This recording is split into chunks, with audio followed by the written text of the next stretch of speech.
We will continue argument this morning in case number 11393, National Federation of Independent Business versus Sebelius. Hey everyone, it's Leon Nafok, co-creator of Fiasco and Slow Burn. On today's episode of 5 to 4, Peter, Rhiannon, and Michael are talking about the Supreme Court case that upheld Obamacare. The stakes only grow larger with months before an election. Will the justices be criticized for letting politics creep into the courtroom? The case is from 2012, with a majority opinion written by Chief Justice John Roberts. As the hosts are about to explain, it was an opinion that people who support affordable health care or any other progressive legislation should regard with more than a little suspicion. You asked, really, for limiting principles so we don't get into a matter that I think has nothing to do with this case, broccoli, okay? This is 5 to 4, a podcast about how much the Supreme Court sucks.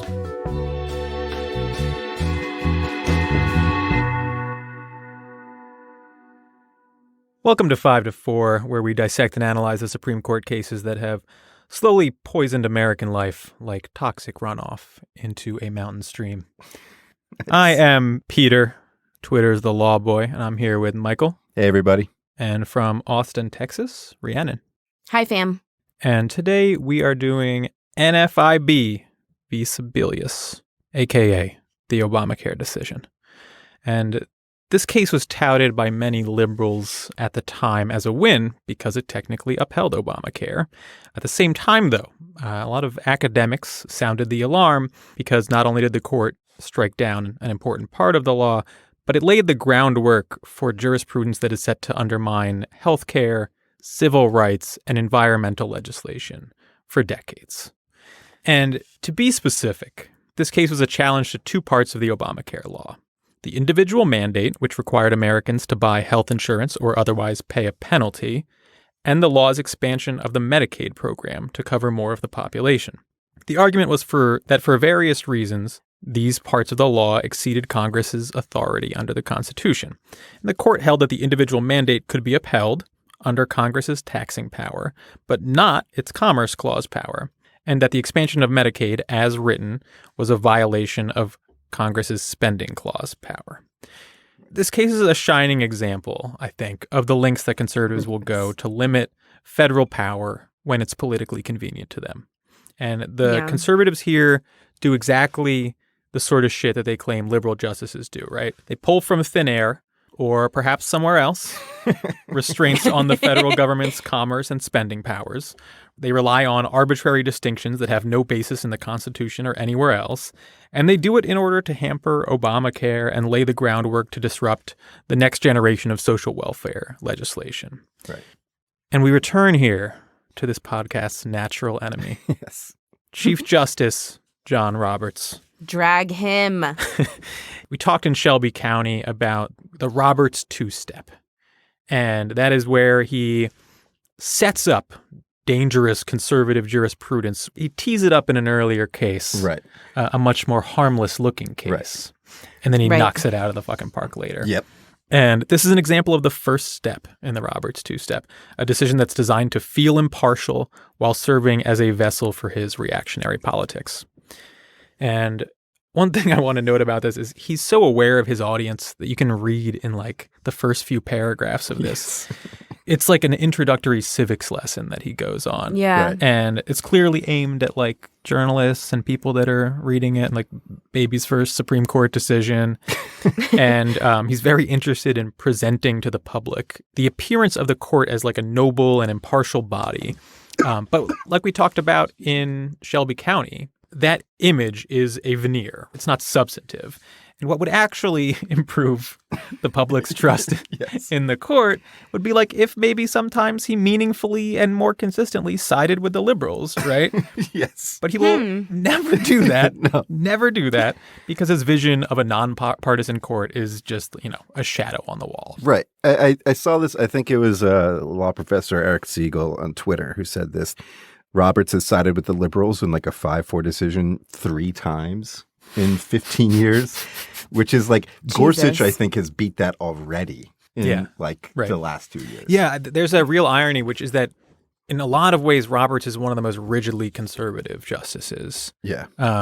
someone like Gorsuch has like their little niches where they'll branch out, but Roberts just doesn't. He's just a standard bear hardliner. Yeah. Yeah, I think that's like actually a kind of tricky part about reading Roberts, like in NFIB. I just remember that like in law school as a law student, I struggled to understand like the arguments here and the holding. It's really complicated. The legislation that's being challenged is complicated. And then the way the opinion is written is complicated. Mm-hmm. But I think that when you come to the case with the understanding that Roberts is primarily concerned with these optics, it makes the case make more sense. Right.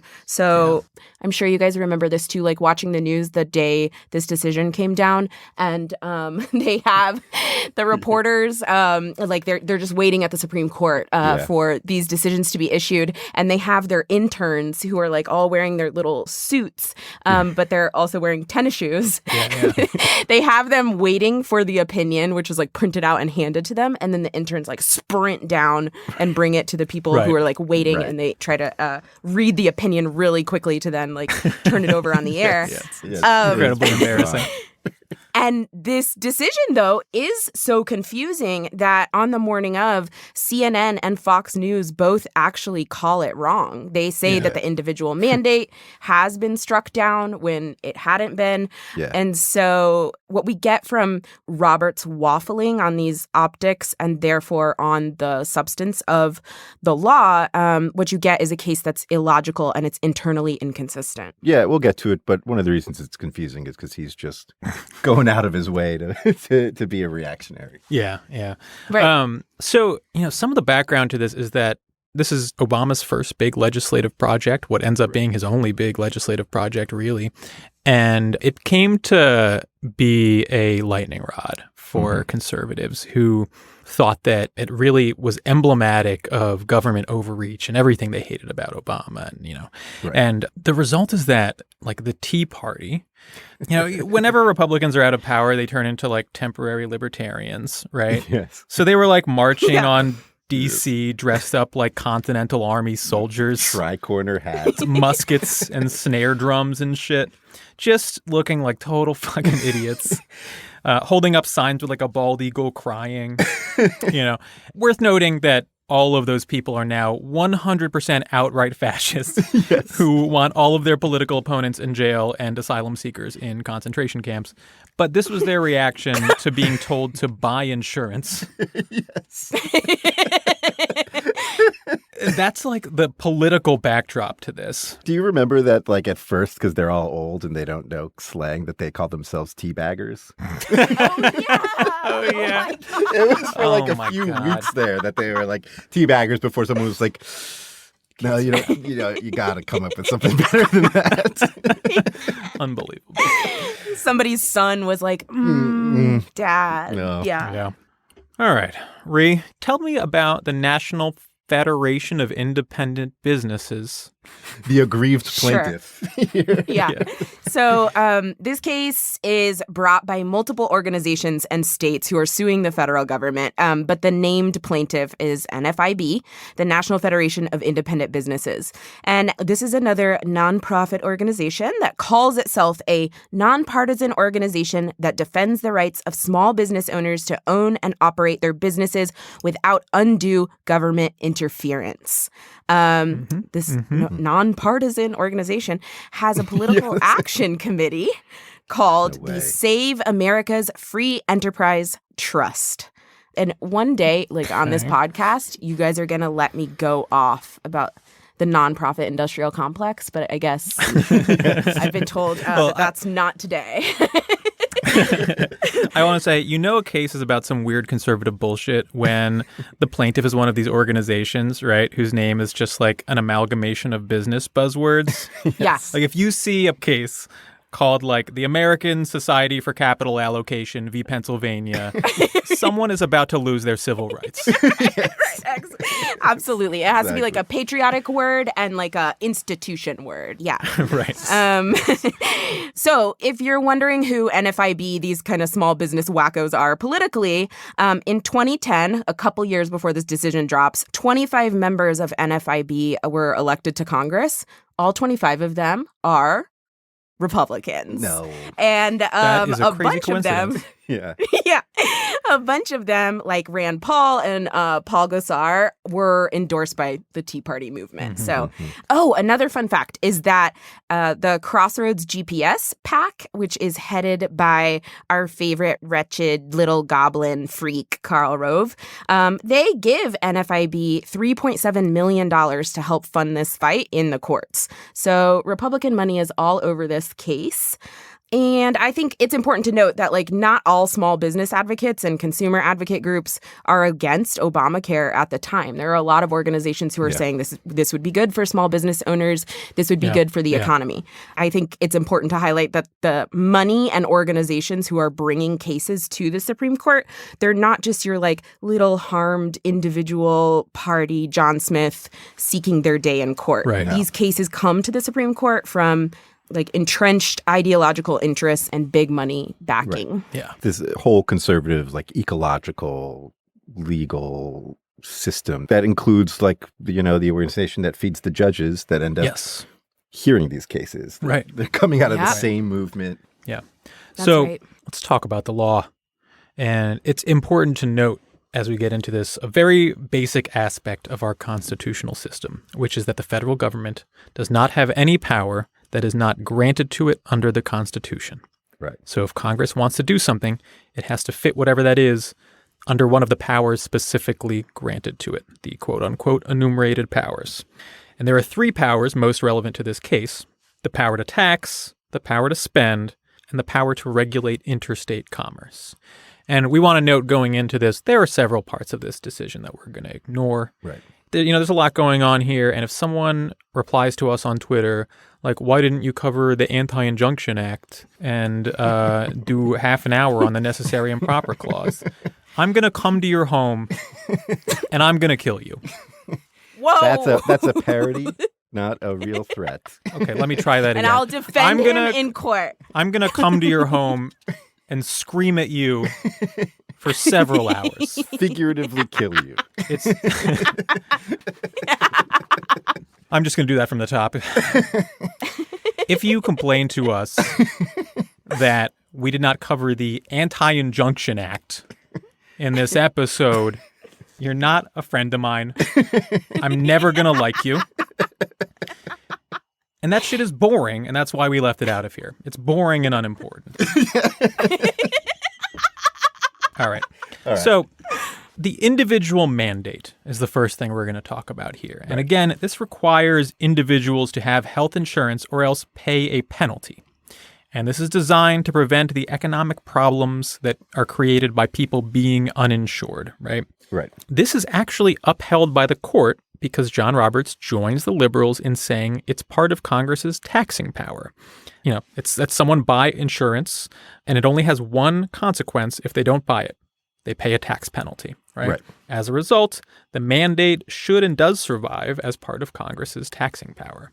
Right. And so, the intricacies of the court's taxing jurisprudence is that's not what this podcast is about. It's worth taking a minute to appreciate how fucking rotted your brain has to be by like Fox News or syphilis or some combination thereof to disagree with Roberts' analysis on this taxing question. And 4 Supreme Court justices did just that. It's fucking insane because Roberts cites precedent that's like undisputed that whether something is a tax is basically a functional analysis. It doesn't really matter whether Congress calls it a tax or not. And he has examples where they called something a tax and the court was like, that's not a tax, and vice versa. Right.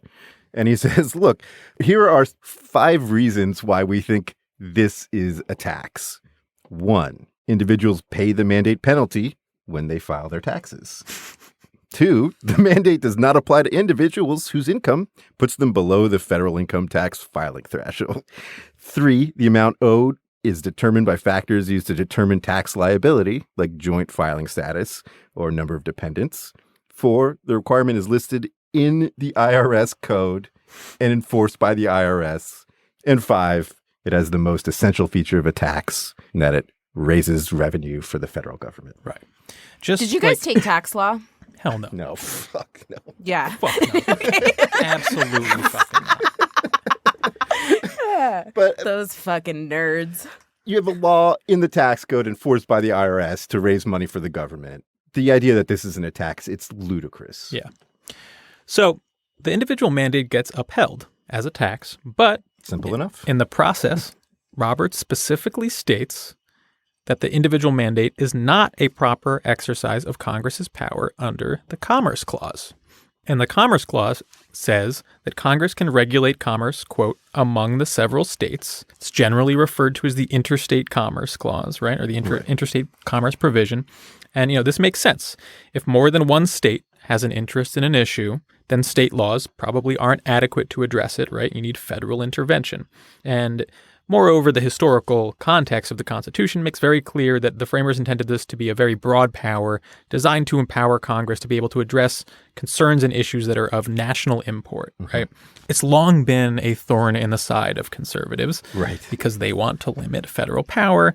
And unfortunately for them, this gives the federal government a lot of power. Right. That's all there is to it, really. We have a massive national economy.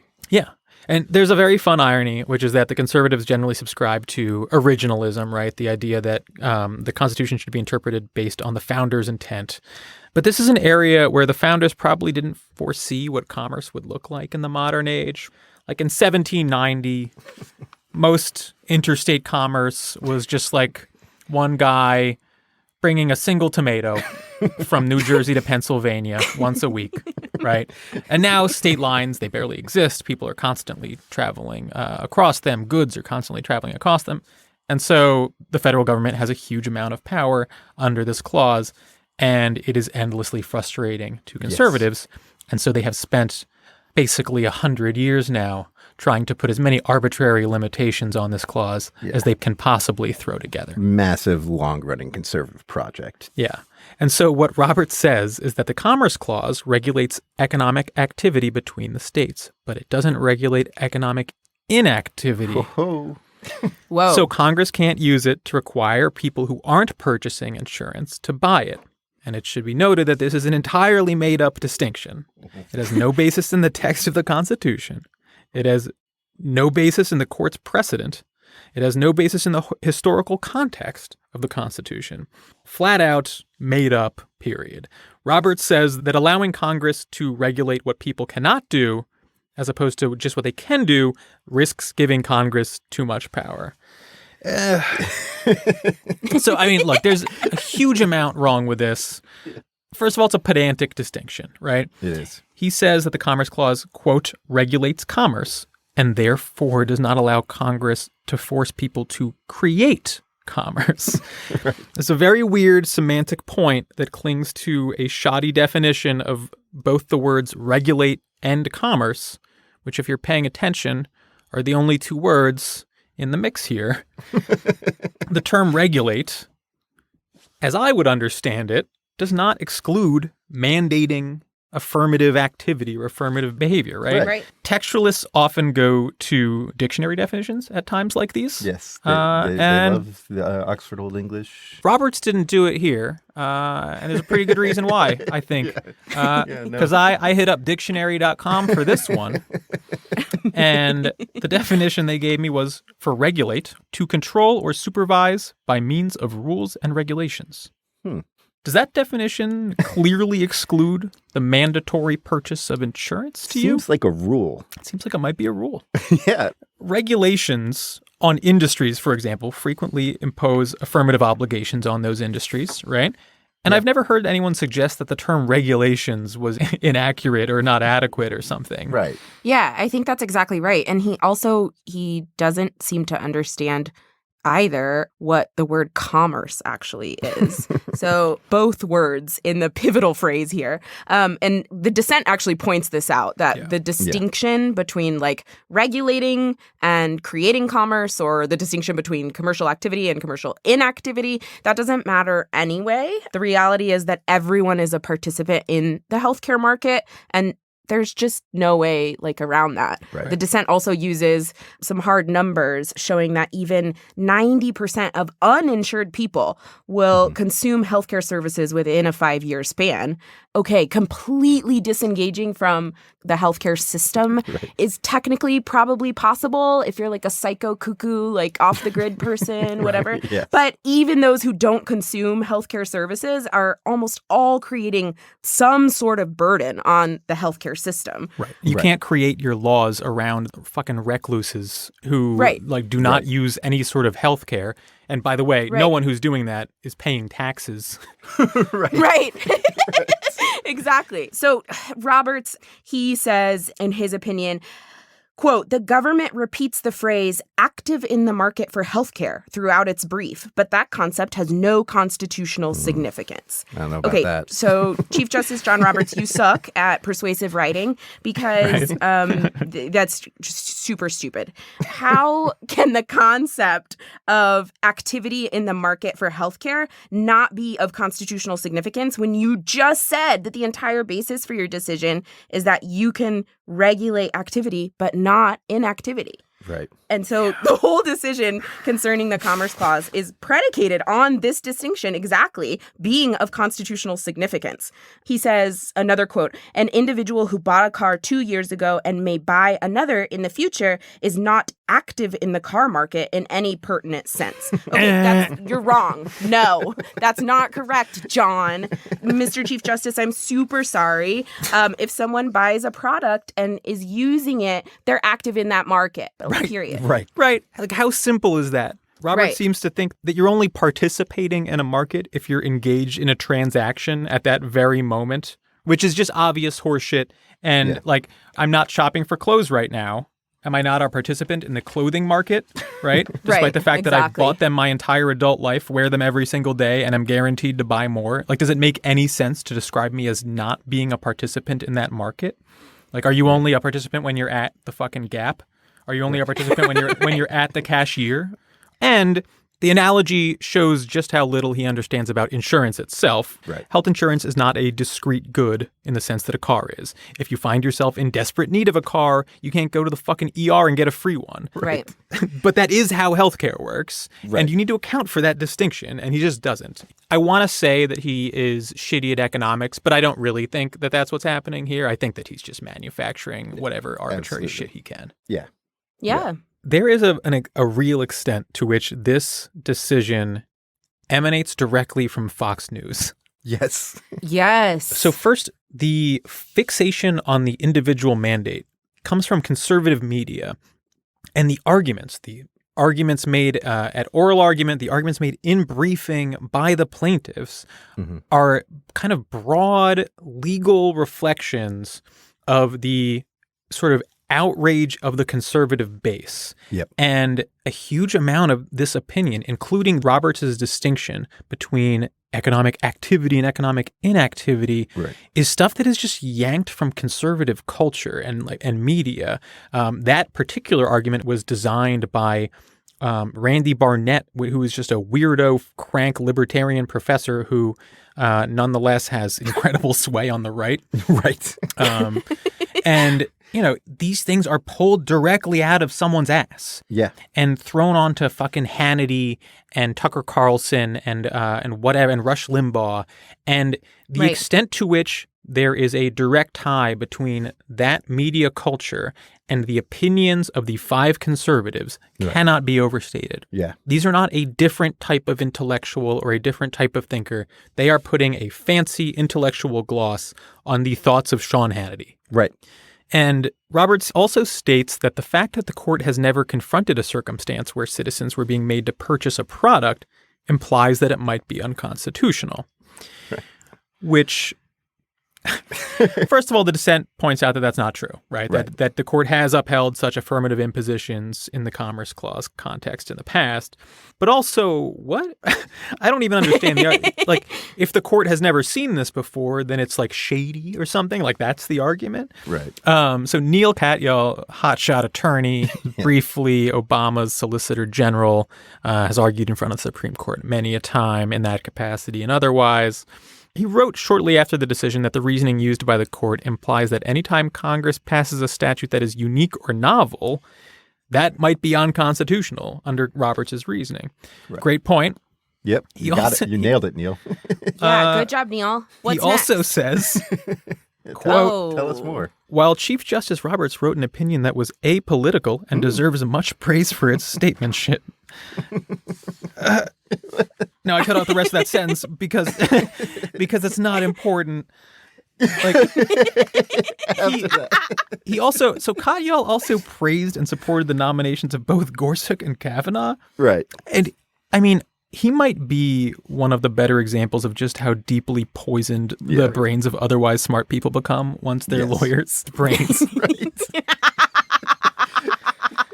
I want to mention something else. Speaking of diseased brains. Speaking of diseased brains, Antonin Scalia, at oral argument, asks the government lawyers, doesn't this mean that the government could make you buy broccoli? And this caught on to the point where Roberts includes it like implicitly in his opinion. Yeah, he does. Yeah. Everybody has to buy food. Therefore, everybody's in the market. Therefore, you can make people buy broccoli. And like, my response to that is, first of all, maybe, but probably not, mostly because the analysis should be about how connected the law is with the market. And the link between health insurance market and broccoli is a little more tenuous than the link between the health insurance market and fucking health insurance. And also, something that conservatives love to say in these cases, when they're upholding like an insane state law, is they'll be like, look, this law might be silly and it might even be awful, but that doesn't mean that it's unconstitutional. Right. This is something that Clarence Thomas loves to do in gay rights cases where he's like, look, I'm no homophobe, but unfortunately they can do this. Yeah. Right. But here is Scalia doing the exact opposite, right? All he's trying to do is say, isn't this silly? One other thing I'll throw in is no one argues with the fact that a state could make you do it, right? A state could make you buy broccoli. Yep. It would be an absurd law. Yeah. But again, not necessarily speaking to its constitutionality. Shut the fuck up, Antonin Scalia. Maybe you should eat some broccoli sometime, bro. Maybe you'd still be with Antonin us. Antonin Scalia would be on the court if he had eaten some broccoli. Some government-mandated broccoli would have been real good for him. Stop it with the fucking steaks and the oysters.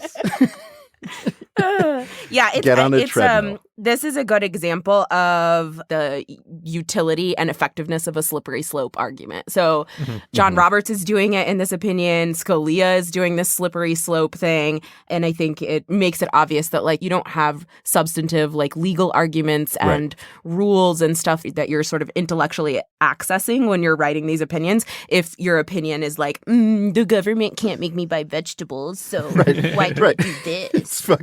It's just scoring rhetorical points. It's not like intellectually rigorous. Right. And Scalia, he's an interesting case study in this case because a lot of law professors were like, you know, and legal observers, people who write about the court were like pretty convinced that he was going to side with the government here. Yeah. And they had a reason, right? They had grounds for this, which was another recent case, Gonzalez v. Raich, which was like a medical marijuana case, where Scalia was like, yeah, of course the government can regulate if somebody's growing marijuana for themselves. And that might Under the Commerce Clause. Under the Commerce Clause. Right. That might not be commerce. It might not be interstate. But, you know, there's a comprehensive scheme here that requires reaching some stuff that's not interstate commerce in order to like be comprehensive and not be undercut. And people were like, oh, fucking Scalia, he's painted into a corner. He's got no out. He's totally confined by his old logic. And well, how did that turn out? How did that go? Well, Antonin Scalia wouldn't risk being a huge fucking hypocrite, would he? No. Surely he will side with the government here.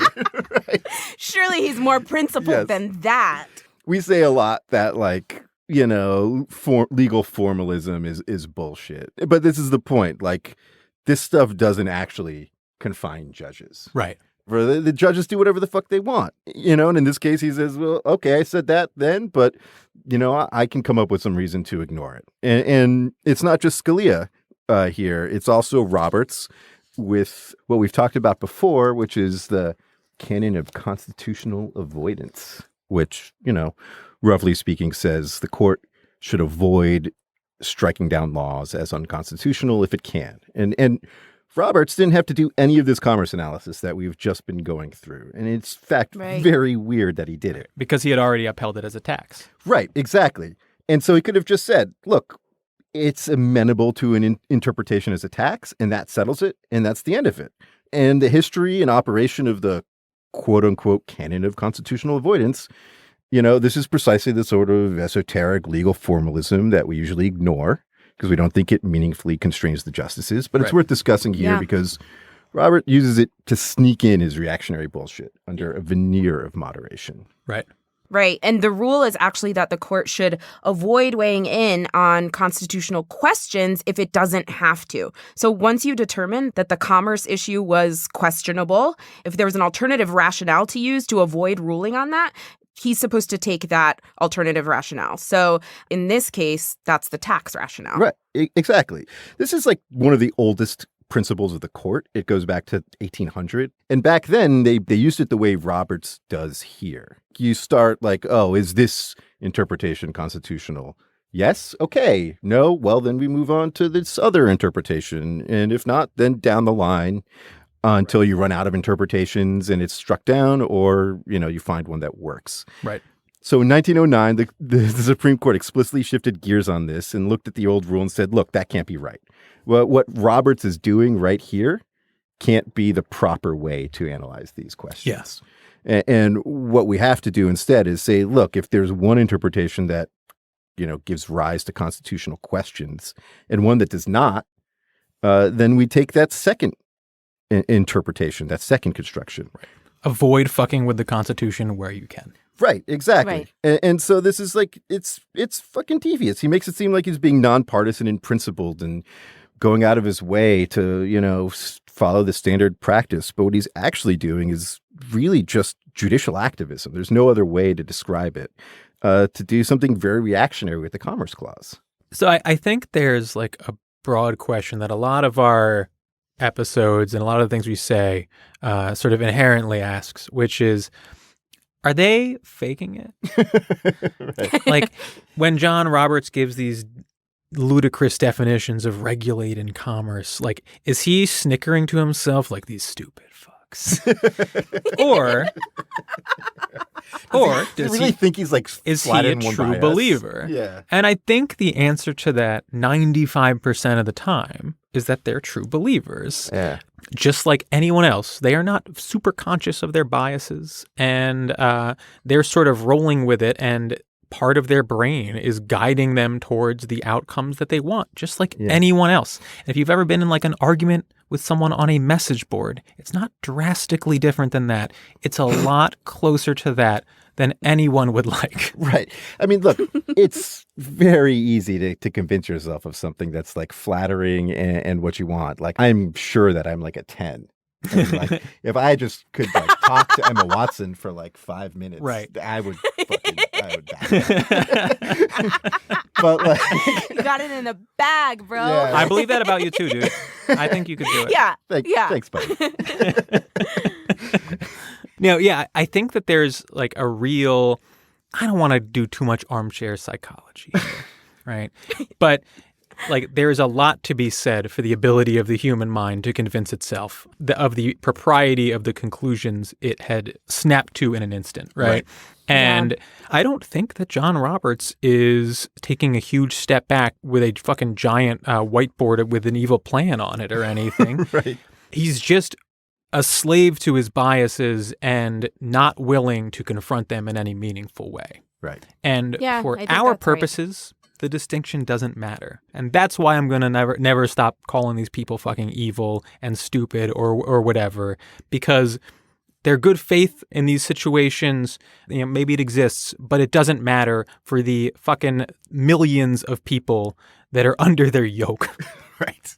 Yeah. Right. All right, let's go to a fucking ad. This episode of 5 to 4 is brought to you by Liquid IV. Every once in a while, I'll notice there are like 5 things wrong with me at the same time. I'm tired, my head hurts, I can't concentrate, and I have to remind myself, dude, you're dehydrated. problem is I don't like drinking water. So I use Liquid IV. Liquid IV is an easy, healthy fix for dehydration. You take 1 stick of Liquid IV, you put it in water, that'll hydrate you 2 to 3 times faster and more efficiently than water by itself. Plus, you get a bunch of vitamins. Vitamin C, B3, B5, B6, and of course, B12. If you're like me and you get dehydrated, try Liquid IV. It's the fastest, most efficient way to stay hydrated. And it's healthier than your regular sugary sports drink. No artificial flavors, no preservatives, none of that stuff you find in Pedialyte or Gatorade. If you want to sleep better, if you want to get fewer headaches, try Liquid IV. It's amazing. Get 25% off when you go to liquidiv.com and use code 54 at checkout. That's 54, all spelled out. That's 25% off anything you order on Liquid IV's website. Just go to liquidiv.com and enter promo code 54 to save 25% and get better hydration. Once again, that's liquidiv.com, promo code 54, all spelled out. Don't wait. Start properly hydrating today.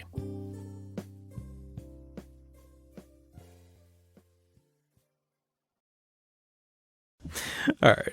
So there's a part 2 to the Obamacare case, and that is the Medicaid expansion.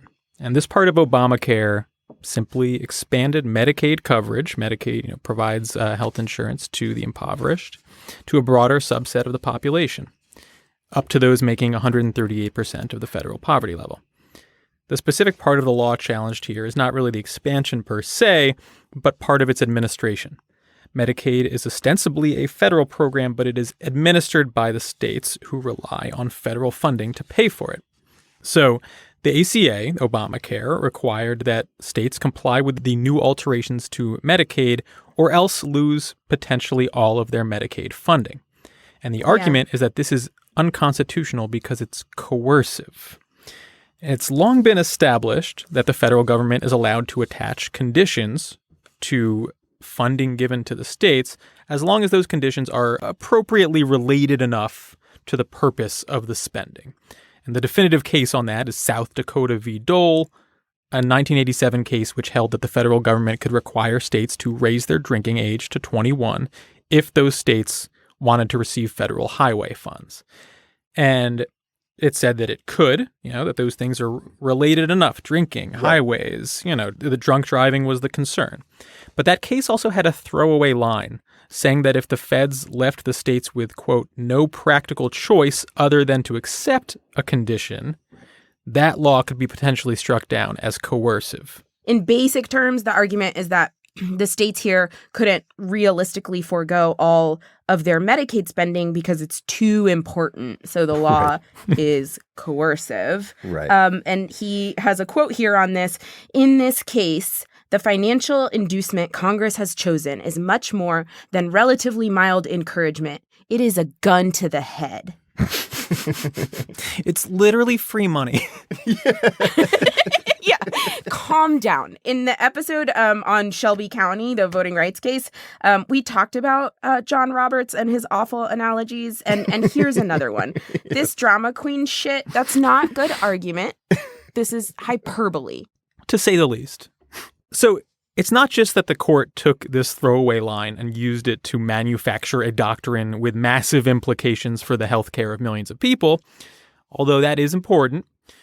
This is fundamentally absurd, right? Right. The federal government designs and funds the Medicaid program, and administration is handled by the states. States can opt out, but none currently do because it's a huge amount of money to benefit your citizens.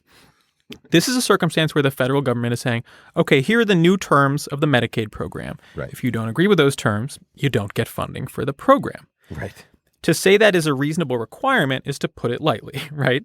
It's not just reasonable. It's the only conceivable way you could run a program like this. The feds are saying, okay, here's the money and here's the program we want you to use it for. And the states are like, cool, dude, thanks for the money, but we're actually going to go another direction with the program. And the court is saying, yeah, they should be allowed to do that. It's absurd. Yeah, it can't be the case that Congress is constitutionally prohibited from ending Medicaid, right?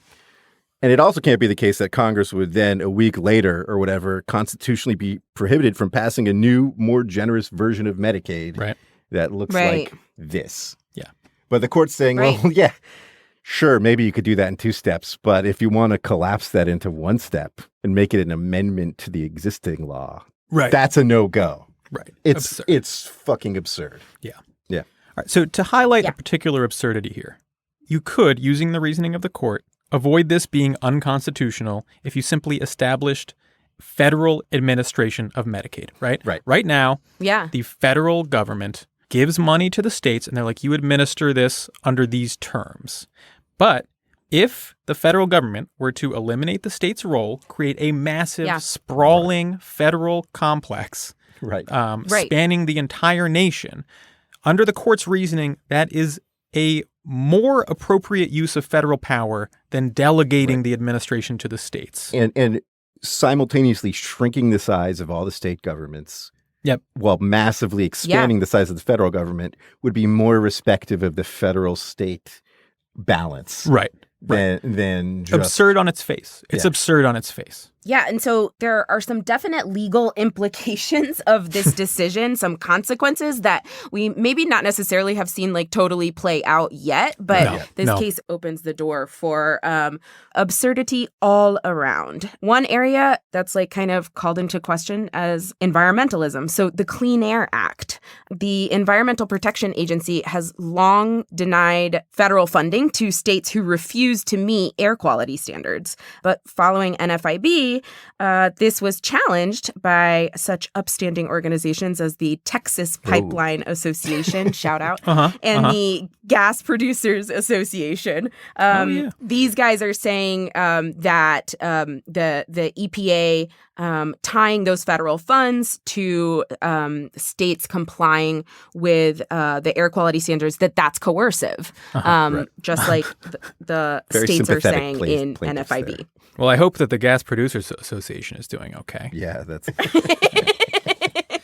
More of the business jargon plaintiffs, Texas Pipeline Association, Gas Producers Association, start throwing in some awful commodities like fucking gas and shit, and it gets even worse.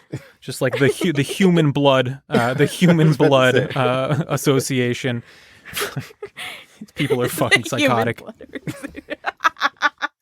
Yeah, and so the challenge to the Clean Air Act that failed in that case, but similar litigation has sprung up elsewhere. Now, another area where NFIB opens up some serious legal questions is lots of civil rights statutes are enacted under Congress's spending power, and even though they've been upheld following this kind of challenge in the past, this NFIB decision maybe opens that question back up. So, for example, Title IX prohibits sex discrimination in federally funded education programs. Title IV prohibits race discrimination in federally funded programs. And another big statute, the Rehabilitation Act, prohibits discrimination based on disability in federally funded programs. All of those statutes condition receipt of federal funds on the state's agreement to follow these laws about non-discrimination. Right. And so now if a plaintiff wants to say those things are coercive, the NFIB decision kind of opens that up to like, is the court going to agree with that? Right. Right. And I think that's scary because our nation's history shows clearly that states can't be trusted with treating their citizens like they're human beings. States have some to citizens. In some states. Right. States have to be incentivized to do so or they won't. And also, like, casually, they'll start a civil war over it. Like, they don't give a fuck, you know? For real. This decision in NFIB makes it easier for states to say that being incentivized to do right by their citizens is intolerable coercion. Right. And just, I mean, I can't stress it enough, fundamentally absurd. The government is saying, here's this money, and here's what we want you to do for it.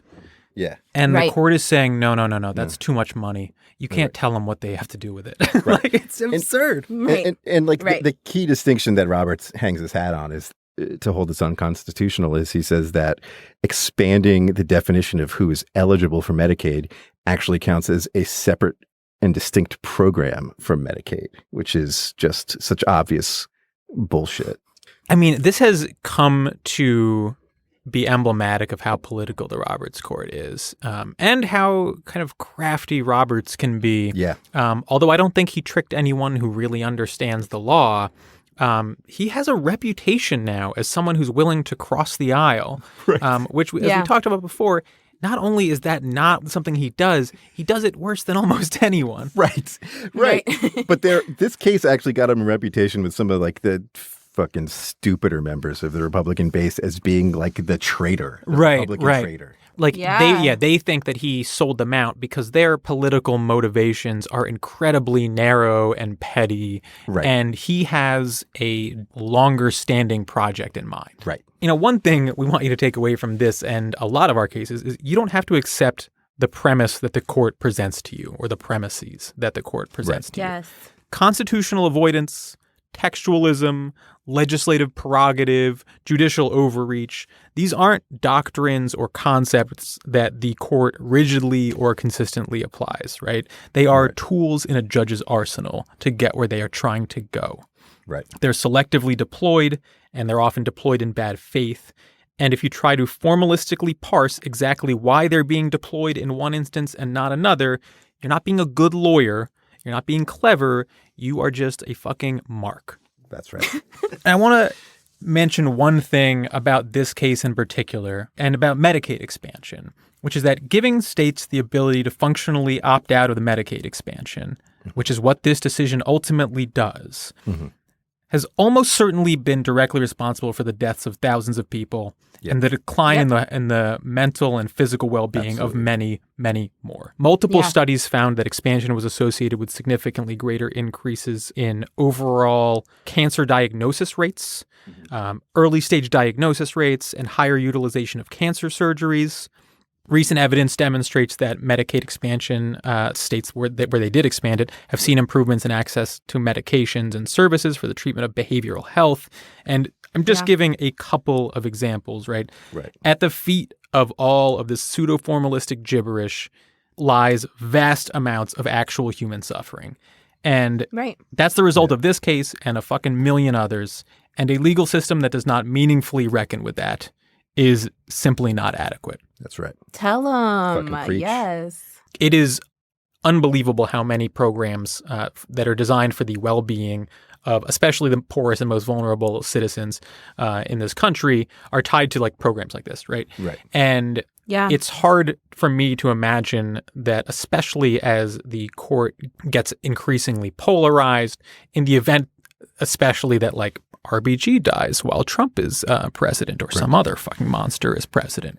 I mean, you will see these arguments start to crystallize and start to encroach upon more and more federal power, which means giving power to states and taking away funding from programs that help the needy. And it's important to like emphasize, you know, the Roberts two-step that we discuss where he like lays the groundwork in an opinion that seems pleasing to liberals and then like, you know, uses that groundwork to fucking gut them. That's about appearance. That's not like formally necessary. And the other conservatives of the court have shown a willingness to like skip any appearance of propriety or like moderation and just go right for the fucking throat. And the fact that Roberts, we strongly suspect this is just the first volley for him. We shouldn't be concerned about the specifics of this decision because, you know, one of our points is that the actual legal arguments are really ancillary, right? It's the political agenda and it's the movement's goals that matter. They'll find arguments to get them there. And this case isn't really different. It's just the way that Roberts slow rolls the process. Right. So one of the lingering questions here is, where does this leave us for the next 5, 10, 20 years in terms of legislative options for healthcare? Right. And like in the Democratic primaries, there were a lot of different plans that were thrown out. And sort of ironically a little bit, the more moderate plans under the logic of this opinion are maybe more vulnerable. Right? Like Medicare for all could look a lot like Social Security, which is definitely robust and resistant to this sort of opinion. Whereas like Pete Buttigieg's like middle ground where you have a public option that people are auto enrolled in looks a lot like a more strenuously enforced mandate, the type of thing that the court might be, under this logic, very suspicious of. Right. You wouldn't even be buying it. You would automatically be right. The enrolled. government would be like just buying it for you with your money. Oh my fucking. But I mean, look, the other side of that, though, is that if this court finds an opportunity to strike down Medicare for all, even though it's not susceptible to these arguments in the same way, I fucking promise you they will. I think that's right. And they'll probably do it in absolutely. a similar way to what they did here, because this is like the Roberts special. You don't strike it down, you gut it. Right. And that's what they did. That's what they did to Obamacare. That's what they're going to do to Medicare for all if the option is ever presented to them, which hell world. So no, probably won't happen. No. But I think it's important to realize that they're not constrained by the reasoning. But if you look at the reasoning, it makes more sense that Medicare for all would be would get by it than some half-wash bullshit like Pete Buttigieg's plan. All right. Next episode is Trump v. Hawaii, better known as the travel ban case, or, in less PC terms, the Muslim ban case. Right. We're going hard. And it's our first Trump administration case. Obviously, we're big supporters, but in this particular instance, we are not fans of the position his administration took. Right. This one narrow case. 5-4 is presented by Westwood One and Prologue Projects. This episode was produced by Katja Kumkova with editorial oversight by Leon Nafok and Andrew Parsons. Our artwork is by Teddy Blanks at Chips NY, and our theme song is by Spatial Relations.